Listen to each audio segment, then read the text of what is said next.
కోడళ్ళ కొత్త కథల కోసం కోమలి టీవీని సబ్స్క్రైబ్ చేసుకోండి. నోటిఫికేషన్స్ కోసం బెల్ ఐకాన్పై క్లిక్ చేయండి.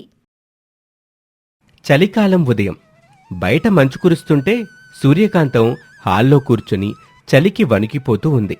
పక్కనే రామారావు పేపర్ చదువుతున్నాడు. అబ్బాబ్బాబ్బా, ఈ ఏడాది చలి మరీ ఎక్కువగుందండి.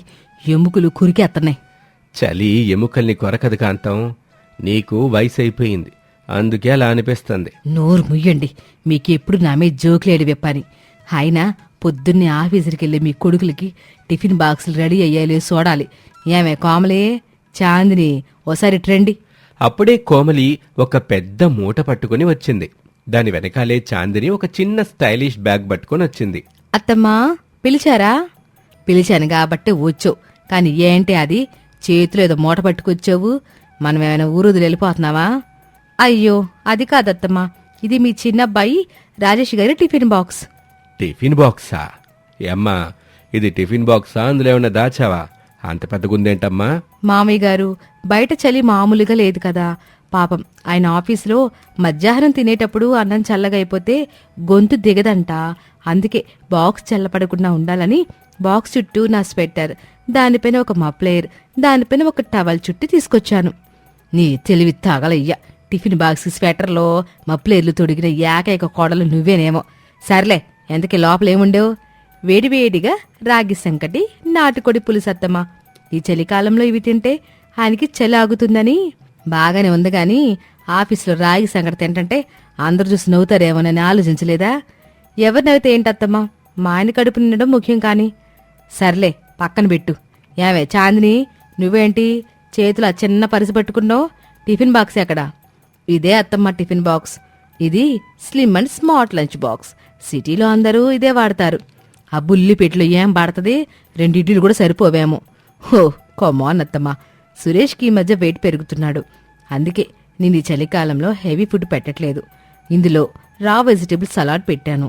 అంటే కీరదోస ముక్కలు, క్యారెట్ ముక్కలు, 2 లెట్యూస్ ఆకులు. ఏంటి, పచ్చి కూరగాయలా? ఈ చల్లో వేడివేడిగా తినక ఆ పచ్చిగడ్డి మేస్తే సురేష్కి జలుబు చేయదు? లేదు మావయ్య, ఇది డీటాక్స్ డైట్. అయినా ఆఫీసులు అందరూ ఇలాగే తింటారు. చూడు చాందిని, ఆడ ఆఫీస్కెళ్ళి కష్టపడి పని చెయ్యాలి. ఆ 2 క్యారెట్ ముక్కలు తింటే వాడికి ఏం శక్తి వచ్చింది? కాములు ఏమో బాక్స్కి స్వెటర్లు వేసి మరీ వేడివేడి అన్నం పెడుతుంటే నువ్వేమో ఆ చల్లటి ముక్కలు పెడుతున్నావా? అప్పుడే సురేష్ అక్కడికి వస్తూ, ఏంటి మమ్మీ ఉదయాన్నే క్లాస్ పీక్తున్నావు? క్లాసు కాదురా, ఒకసారి నీ పెళ్ళాం నీ గట్టిన టిఫిన్ చూడు. ఆ పచ్చి ముక్కలు తిని ఆఫీసులు ఎట్టా పని చేస్తావు? చాందిని, ఈ చలిలో సలాడ్ ఏంటి? నాకు ఆకలేస్తుంది. ఈలోపు అక్కడికి రాజేష్ వస్తూ, ఏరాన్నయ్య, నీ బాక్స్ అంత లైట్గా ఉంది. నా బాక్స్ చూడు, కోమలి ఏదో బాంబు ప్యాక్ చేసినట్టు ప్యాక్ చేసింది. రాజేషు, నీ భార్యకున్న తెలివిలో సగం కూడా లేదురా మీ వదినికి. సర్లే, ఆ బాక్సులు బ్యాగ్లో పెట్టుకోండి. మధ్యాహ్నం ఆఫీసులో తింటారు. ఏమే కామ్లీ, ఇప్పుడు ఉదయం తినడానికి ఏం చేసావు? వేడివేడి ఇడ్లీలు, సాంబారు ఉన్నాయి అత్తమ్మా. మరి ఇంకేం, అందరూ కూర్చోండి. ముందు ఆ ఇడ్లీలు తిని ఆఫీసులకు వెళ్ళండి. ఆ బాక్సులు జాగ్రత్తగా పట్టుకెళ్ళండి. ఇన్నావా చాందిని, మీ అత్తగారు ఈరోజు భలే తీర్పిచ్చారు. మమ్మీ, మరి నా సలాడ్ బాక్స్ నేను తీసుకెళ్లాలా వద్దా? తప్పదులే, నీ పెళ్ళం ప్రేమగా గట్టిందిగా. మధ్యాహ్నం అదే తిను, నీకు బుద్ధి వచ్చుద్ది. ఆ మాటకు అందరూ గట్టిగా నవ్వుతారు. సరే పదండి, చల్లారిపోతాయి. అందరు కూర్చోండి, ఇడ్లీలు వడ్డిచ్చేస్తాను. ఇక మధ్యాహ్నం లంచ్ టైం అయింది. ఆఫీస్ క్యాంటీన్లో అందరూ కూర్చొని భోజనం చేస్తున్నారు. రాజేష్, సురేష్ ఇద్దరూ ఎదురెదురుగా కూర్చున్నారు. అబ్బా, పొద్దున్న చలికి ఇప్పుడు ఆకలికి పేగులు అరుస్తున్నాయన్నయ్య, త్వరగా తినేద్దాం. రాజేష్ తన టిఫిన్ బాక్స్ బ్యాగ్ని టేబుల్ మీద పెట్టాడు. అది చూడ్డానికి ఒక చిన్న సైజు దిండులా ఉంది. చుట్టూ ఉన్న కొలీగ్స్ వింతగా చూస్తున్నారు. ఏంట్రా అది? ఏమైనా మ్యాజిక్ షో చేస్తున్నావా? అంత పెద్ద మూట తెచ్చావు? హెహే, ఇది మా కోమలి స్పెషల్ ప్యాకింగ్ అన్నయ్య, ఉండు తీస్తాను. రాజేష్ మెల్లగా పైన ఉన్న టవల్ విప్పాడు. ఆ తర్వాత మఫ్లర్ తీశాడు. ఆ తర్వాత కోమలి స్వెటర్ తీశాడు. ఈ తంతంతా చూసి అందరూ ఆశ్చర్యపోతున్నారు. ఒరే, ఆఖరికి బాక్స్కి కూడా చలేయకుండా స్వెటర్ వేసిందా మీ ఆవిడ? నీ అదృష్టం తగలయ్యా. చివరికి రాజేష్ స్టీల్ బాక్స్ మూత తీయగానే భక్కుమని పొగలొచ్చాయి. ఆ వేడివేడి నాటుకోడి పులుసు వాసన క్యాంటీన్ అంతా నిండిపోయింది. రాగి సంకటి ఇంకా వేడిగానే ఉంది. చూసావన్నయ్య కోమలి తెలివితేటలు? అన్నం అస్సలు చల్లారలేదు. అబ్బా, వాసనైతే అదిరిపోతుంది. సరే, నువ్వు కూడా నీ బాక్స్ తీ. సురేష్ మాత్రం చాలా నీరసంగా తన చిన్న స్లిమ్ బాక్స్ తీశాడు. మూత తీయగానే అందులో వాడిపోయిన 4 కీరదోస ముక్కలు, 2 క్యారెట్ ముక్కలు ఉన్నాయి. వాటిని చూడగానే సురేష్ మొహం చిన్నబోయింది. రాజేష్ నోట్లో సంకటి ముద్ద పెట్టుకుంటూ, అన్నయ్య ఏంటది, కుందేలుకేసినట్టున్నాయి, అవేనా నీ లంచ్ ఇవాళ? ఏం చేయమంటారా, మీ వదిన డీటాక్స్ అంది. నా కర్మ, ఆ వాసన చూస్తుంటే నాకు నోరూరిపోతుంది. రే రాజేష్, ఒక్క ముద్ద పెడతావారా ప్లీజ్? అయ్యో అన్నయ్య, వదిన గారు నీకు డైట్ అని చెప్పారు కదా, ఇప్పుడు నేను ఈ నాటుకోడి పెడితే నీ డీటాక్స్ పాడైపోతుంది. వద్దులే అన్నయ్య, నువ్వు ఆ క్యారెట్ తిను, కళ్ళకు మంచిది. సురేష్ లొట్టలేసుకుంటూ రాజేష్ తింటుంటే చూడలేక తన క్యారెట్ ముక్కని కోపంగా నమిలాడు. ఇక సాయంత్రం 6 గంటలవుతుంది. సురేష్ ఆఫీస్ నుంచి ఇంటికి పరుగు పరుగున వచ్చాడు. నేరుగా డైనింగ్ టేబుల్ దగ్గరికి వెళ్ళి కూర్చున్నాడు. అమ్మా కోమలి, త్వరగా ఏమైనా ఉంటే తీసుకురండి, ప్రాణం పోతుంది ఇక్కడ. సూర్యకాంతం, రామారావు కంగారుగా బయటకొచ్చారు. యావేంద్రా, ఎవడైనా తరిమాడా ఏంటి అంత ఆయాసపడిపోతున్నావు? ఎవ్వరూ తరవడం కాదు మమ్మీ, కడుపులో ఎలకలు పరుగు బంధం పెట్టుకున్నాయి. మధ్యాహ్నం ఆ పచ్చి ముక్కలు తిని నాకు కళ్ళు తిరుగుతున్నాయి. దయచేసి ఇంట్లో మిగిలినవేమైనా ఉంటే పెట్టండి. అప్పుడే అక్కడికి చాందిని వచ్చింది. No Suresh, evening time rice తినకూడదు. నేను మీకోసం గ్రీన్ టీ తెస్తున్నాను, అది తాగు, ఆకలి చచ్చిపోతుంది. ఆకలిగా చాందిని, నేను చచ్చిపోతాను నీ గ్రీన్ టీ తాగి. నాకిప్పుడు గట్టిగా ఏదైనా కావాలి. ఓసి నీ ప్యాషన్ దాగలయ్యా, పొద్దున్నే ఆఫీస్కెళ్ళి కష్టపడేవాడికి కడుపు నిండా తిండి పెట్టకుండా ఆ ఆకులు అలమలు పెట్టి చంపుతావా? పక్క జరగా. ఏమే కాములి, ఆ మధ్యాహ్నం మిగిలిన సంకటి ఉంటే తీసుకురమ్మా. అట్టాగే కాస్త ఆవకాయ పచ్చడి నెయ్యి కూడా. అలాగే అత్తమ్మా, వేడివేడిగా మిరపకాయ బజ్జీలు కూడా వేశాను, అవి కూడా తెస్తాను. మిరపకాయ బజ్జీ అన్న మాట వినగానే సురేష్ కళ్ళలో ఆనందం వెల్లివిరిసింది. రామారావు కూడా లొట్టలేశాడు. ఆగు కోమలి, నాకు కూడా ఓ 4 తీసుకురా. ఈ చలిలో వేడివేడి బజ్జీలు తింటేనే అసలైన మజా. అయ్యో, ఆయిల్ ఫుడ్, మీరందరూ హెల్త్ని పాడు చేసుకుంటున్నారు. సురేష్, నీ డైట్ ప్లాన్ మొత్తం కొలాప్స్ అయిపోతుంది. నువ్వు నోరు మోస్తావా లేదా? వాడి డైట్ సంగతి దేవుడు ఎరుగు. ఆడు బతుకుంటే చాలు. అసలు రేపటి నుండి వాడి వంట బాధ్యత నేను తీసుకుంటా. నువ్వు నీ బ్యూటీ పార్లర్ విషయాలు చూసుకో. లేదత్తమ్మా, ఇది నా ఛాలెంజ్. రేపు సురేష్కి నేనే వంట చేస్తాను, అది కూడా హెల్దీగా, టేస్టీగా, అచ్చం మన పల్లెటూరి స్టైల్లోనే చేస్తాను. కానీ నా మోడర్న్ టచ్తో చేస్తాను. అమ్మో, నీ మోడర్న్ టచ్చా? అయితే రేపు మనకు ఉపవాసమే అన్నమాట. సరే చూద్దాం. ఇక తెల్లవారుజామునే చాందిని వంటగదిలో హడావిడి చేస్తుంది. తలకి ఒక బ్యాండ్ పెట్టుకుని, చేతికి గ్లౌజులు వేసుకుని ఏదో ఆపరేషన్ చేస్తున్నట్టుగా ఉంటుంది. కోమలి ఆ పక్కనే నిలబడి ఆశ్చర్యంగా చూస్తుంది. అదేంటక్కా, ఉప్మా రవ్వలో ఓట్స్ కలిపావు? కోమలి, ఇది ఓట్స్ ఉప్మా. ఇది చాలా హెల్దీ. ఇందులో నేనిప్పుడు ఆలివ్ ఆయిల్ వేస్తాను. నువ్వు ఆ గానుగు నూనె డబ్బా పక్కన పెట్టు. ఏమే చాందిని, పొయ్యి ఎలిగించకుండా ఆ గిన్నెలో ఏంటో తిప్పుతున్నావు? అత్తమ్మా, ఇది మైక్రోవేవ్ కుకింగ్. పొయ్యి మీద చేస్తే విటమిన్స్ పోతాయి. నేను ఓవెన్లో చేస్తాను. ఈరోజు నేను రాగి పిజ్జా మరియు బ్రోకలీ పచ్చడి చేస్తున్నాను. ఎన్నారండి? రాగి పిజ్జా అంట, బ్రోకలీ పచ్చడి అంట. మన పూర్వీకులు తింటే సమాధుల నుంచి లేసొత్తారు. కానివ్వండి కాంతం, ఏదో ఒక కొత్త రుచి చూద్దాం.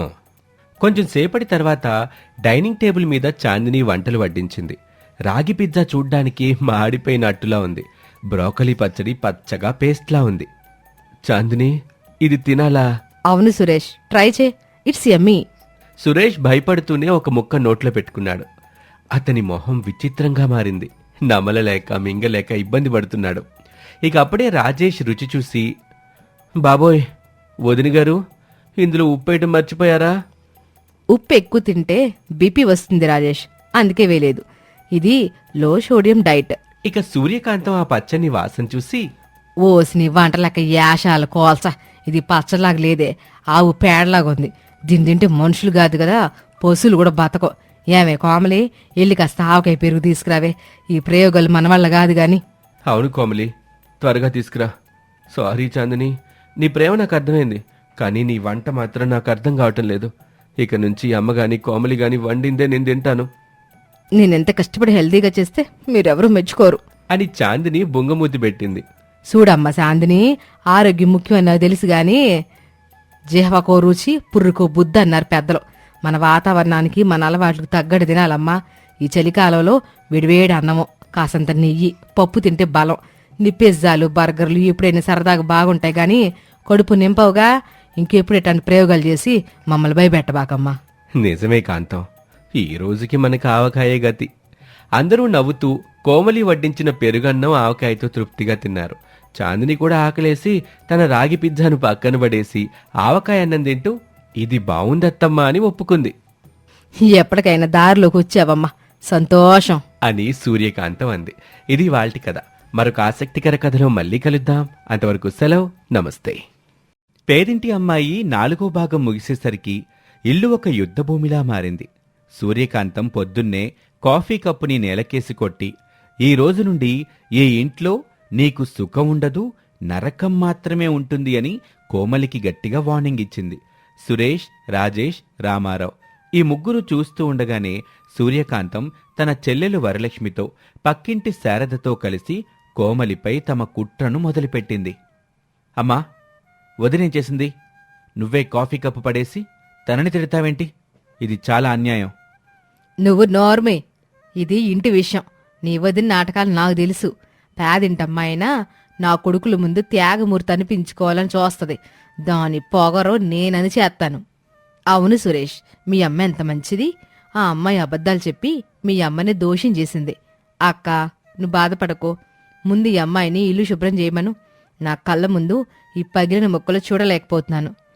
అవును, ఆ తర్వాత నా చీరలో బాత్రూమ్లున్నాయి, అవన్నీ ఉతకాలి. జాకెట్లు కూడా. గొప్పింటాళ్ళ బట్టలు ఎలా ఉతకాలో తెలుసో లేదో. కోమలి మౌనంగా తలదించుకొని ఒక్క మాట కూడా మాట్లాడకుండా పగిలిన కప్పు ముక్కల్ని ఏరటం మొదలుపెట్టింది.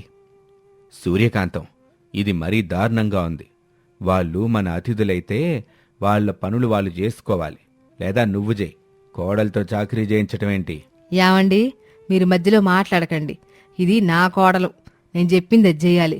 పెద్ద కోడలని నెత్తిన పెట్టుకున్నాను కదా, ఇప్పుడు ఆ బాధ్యత అది మొయ్యాలి. కోమలి, విన్నావా? ముందు ఆ మొక్కలు తీసి ఇల్లు గడుగు. తర్వాత శారదా వరలక్ష్మి వాళ్ళే బట్టలు ఉతుకు. కోమలి ఒక్క క్షణమాగి ప్రశాంతంగా తలపైకెత్తి, అలాగే అత్తయ్య గారు. కోమలి ఆజ్ఞకు తలొగ్గడం చూసి సూర్యకాంతానికి ఇంకా కోపమొచ్చింది. కోమలి ఏడ్చి గొడవ పెట్టి నేను చెయ్యను అంటుందని ఆమె ఊహించింది.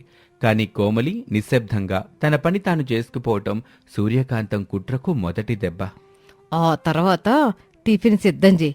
సురేష్కి ఇడ్లీ అంటే ఇష్టం, రాజేష్కి పూరీ కావాలి, రామారావు గారికి దోశలు, నాకు వరలక్ష్మి శారదకి ఉప్మా కావాలి. అన్నీ గంటలో సిద్ధం అవ్వాలి. వెళ్ళో. అమ్మా, ఇది మరీ ఎక్కువ. 4 రకాల టిఫిన్లా ఒక్క మనిషి ఎలా చేస్తుంది? వదినా, నువ్వేమీ చేయక్కర్లేదు, నేను హోటల్ నుంచి తెస్తాను. వద్దు మరిది గారు, అత్తయ్యగారు అడిగారు. చేయడం నా బాధ్యత, నేను చేస్తాను.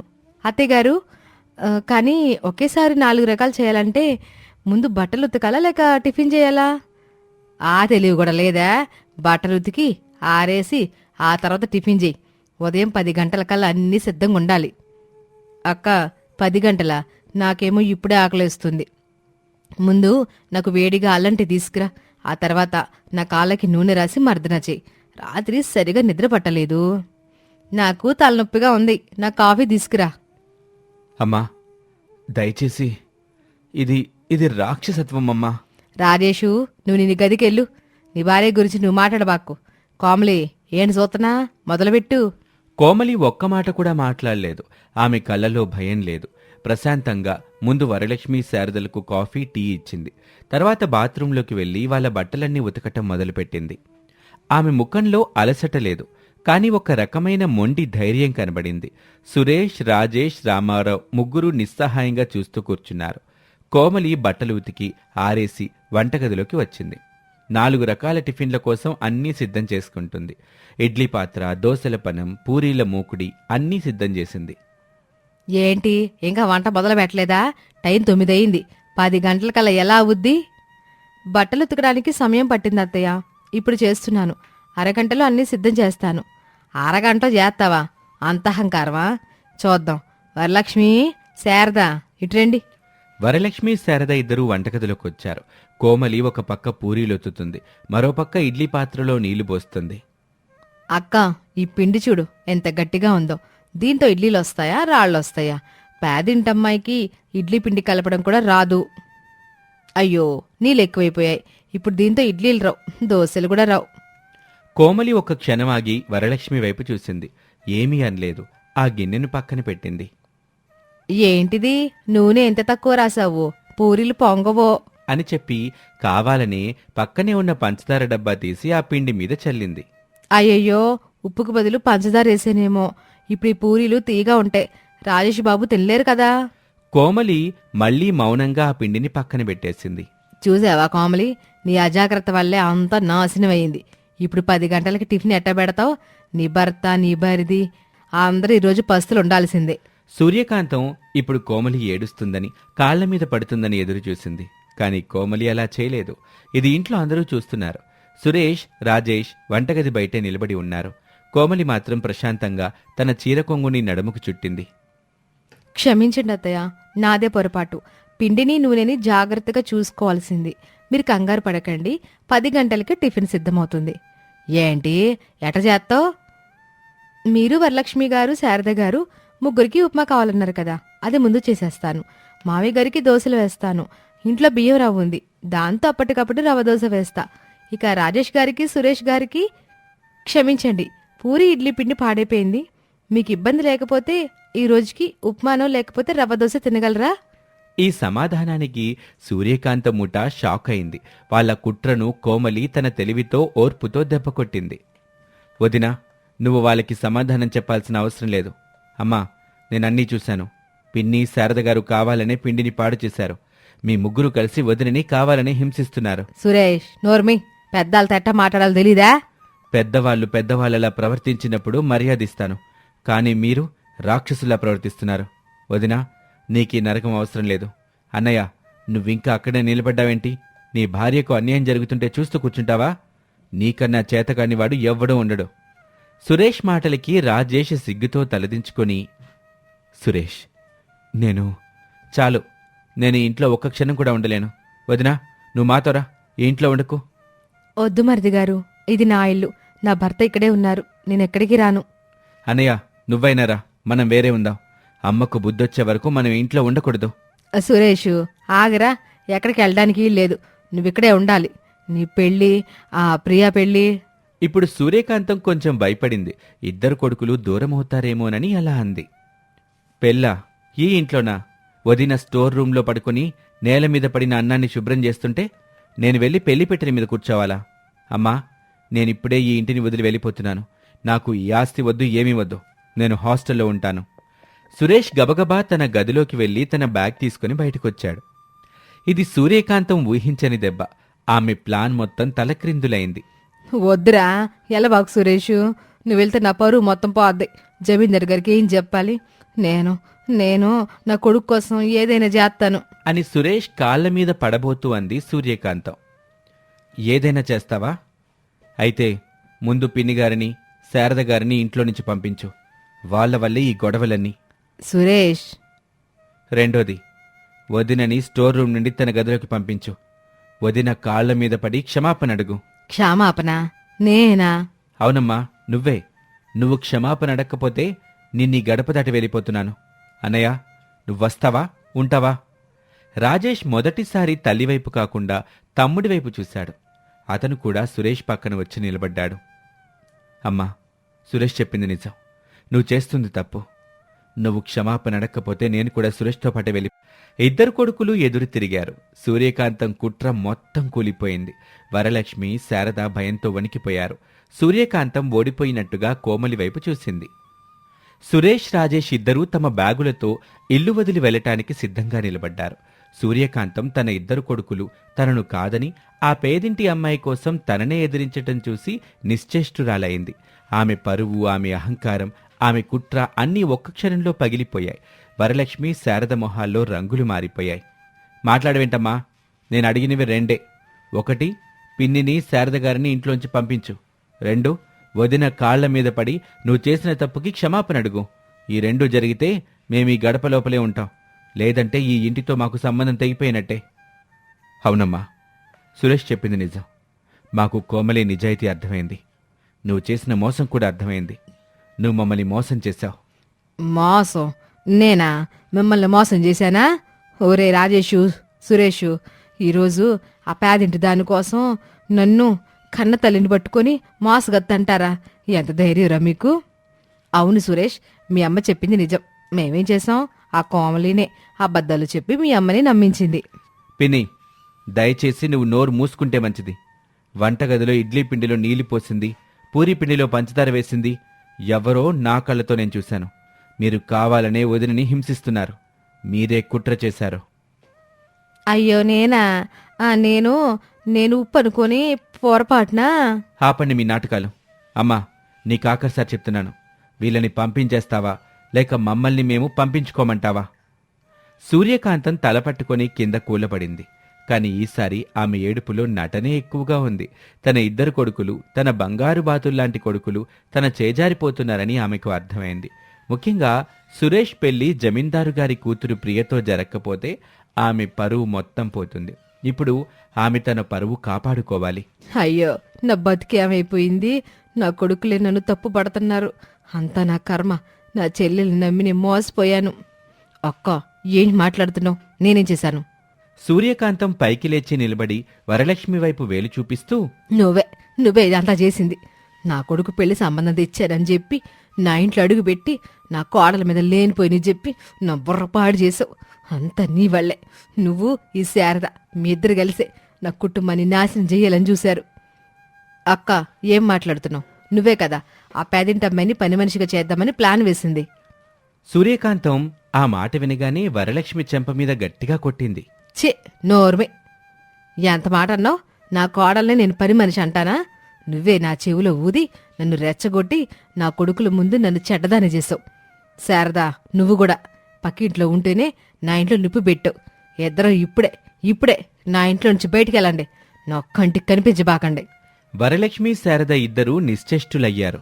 సూర్యకాంతం తమని ఇంత దారుణంగా బలిపశువుల్ని చేస్తుందని వాళ్ళు ఊహించలేదు. సురేష్, రాజేష్ మొహాల్లో కొంచెం శాంతం కనపడింది. అక్క, నన్ను కొడతావా? నీ కుట్రలను నన్ను భాగం చేసి ఇప్పుడు నా మీదే నింద వేస్తావా? నీకన్నా మోసగత్తే ఈ ప్రపంచంలోనే ఉండదు. నీ పరువు కాపాడుకోవడానికి నన్ను బలిపశువుని చేసావు. గుర్తు పెట్టుకో, నువ్వు చేసిన ఈ మోసానికి నువ్వు అనుభవిస్తావు. అవును సూర్యకాంతం, మేము వెళ్తున్నాం. కానీ ఈ ఊరు చిన్నది. నీ నాటకం ఎంతో కాలం దాగదు. ముందు బయటికి నడవండి. వరలక్ష్మి, శారద ఇద్దరూ కోపంగా, అవమానంగా ఆ ఇంట్లోంచి బయటకు వెళ్లిపోయారు. సూర్యకాంతం తలుపు గట్టిగా వేసి ఇప్పుడు తన కొడుకుల వైపు తిరిగింది. ఆమె ముఖంలో ఇప్పుడు దీనమైన ఏడుపు ఉంది. చూశారా, వాళ్ళని పంపించేశా. నా చెల్లెలను కూడా చూడలేదు. నా కొడుకుల కన్నా నాకెవరు ఎక్కువ కాదు. సగం పని అయిందమ్మా. మరి రెండోది? రెండోదా? వదినకి క్షమాపణ. సూర్యకాంతం కళ్ళల్లో నీళ్లాగిపోయి కోపం వచ్చింది. క్షమాపణ? నేనా? నా కోడలుగా? అవునమ్మా, నువ్వు తన మీద నింద వేశావు. తనని స్టోర్ రూమ్కి పంపావు, హింసించావు. నువ్వు క్షమాపణ అడగాలి. సూర్యకాంతం అహం దెబ్బతింది. కాని తన కొడుకులు ఇంకా గడప దగ్గరే నిలబడి ఉన్నారు. ఆమె నెమ్మదిగా అడుగులో అడుగు వేసుకుంటూ కోమలి దగ్గరకు వచ్చింది. కోమలి మౌనంగా కన్నీళ్లతో నిలబడి ఉంది. చూడు కోమలి, అంతా నా చెల్లెల వల్లే జరిగింది. అది నా బుర్ర పాడు చేసింది. ఏదో కోపంలో నిన్ను స్టోర్ రూమ్కి వెళ్ళమన్నాను. జరిగిన దానికి బాధపడుతున్నాను. సరేనా? ఇక చాలు, నీ గదికి నువ్వెళ్ళు. అమ్మా, ఇది క్షమాపణలా లేదు, ఇది బెదిరింపులా ఉంది. వద్దు మరిది గారు, చాలు. అత్తయ్యగారు బాధపడుతున్నానన్నారు. నాకది చాలు. నా అత్తగారు నా ముందు తలదించుకోవడం నాకు ఇష్టం లేదు. అత్తయ్యగారు, దయచేసి మీరు బాధపడకండి. మీ మీద నాకేం కోపం లేదు. సురేష్, రాజేష్ ఇద్దరూ ఆశ్చర్యంగా కోమలి వైపు చూశారు. సూర్యకాంతం కూడా ఆశ్చర్యపోయింది.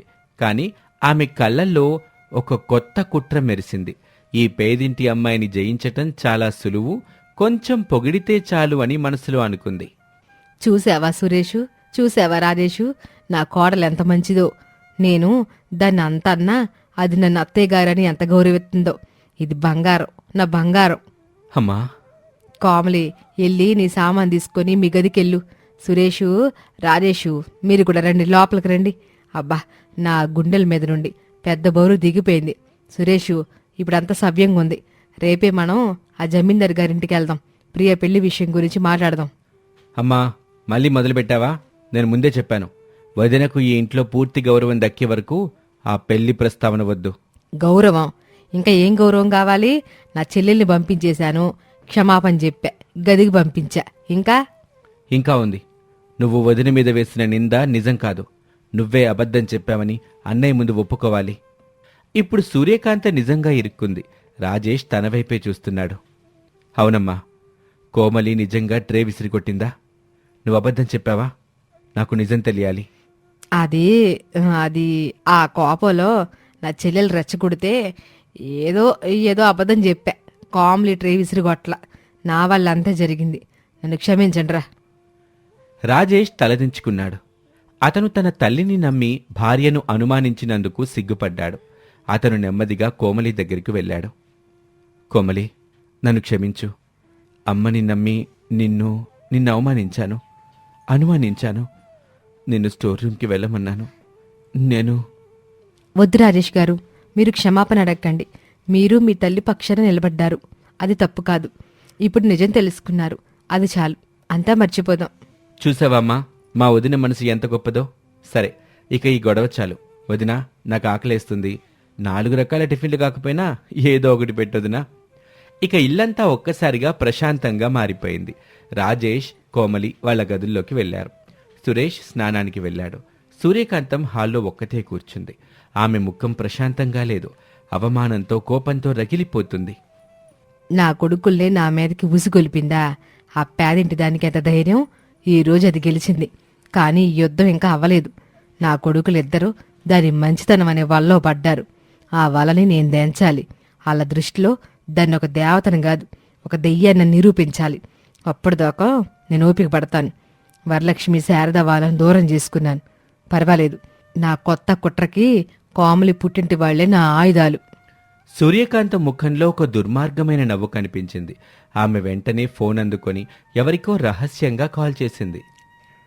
హలో శారదా, నేనే సూర్యకాంతాన్ని.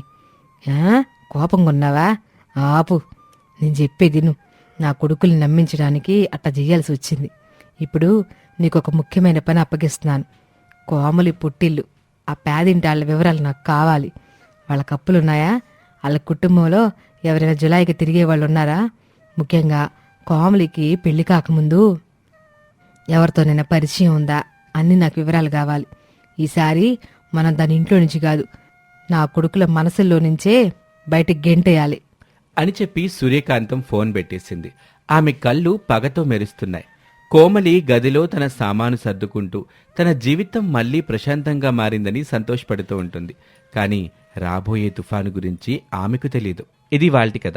మరొక ఆసక్తికర కథలో మళ్ళీ కలుద్దాం. నమస్తే.